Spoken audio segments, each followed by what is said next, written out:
Hey everybody, it's Neil, and check out what I have here. I have an elbow brace, and it looks like we have two elbow braces. I'll show you what they are and what they look like here. Oh, they both look the same. So this is what it is here. These are nice to have for your elbow. Okay, so like this arm here, the elbow doesn't work correctly. After I got in that skiing accident, it's just nothing isn't working right. It drives me crazy. But so the way it'll kind of work is we'll just go and put it on over my elbow, I guess, some way. I don't know if it really makes a difference between the different patterns, if it's just for looks or if it really makes a difference. What is this gonna do?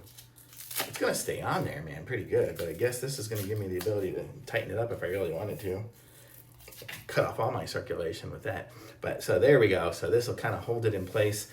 And so if I was gonna do something active and all, I have my elbow, my elbow brace in there to keep it there. I'm not doing anything right now. I'm making videos, so I don't really need it on, but you get the idea. So it's kind of a cool little brace to have on there.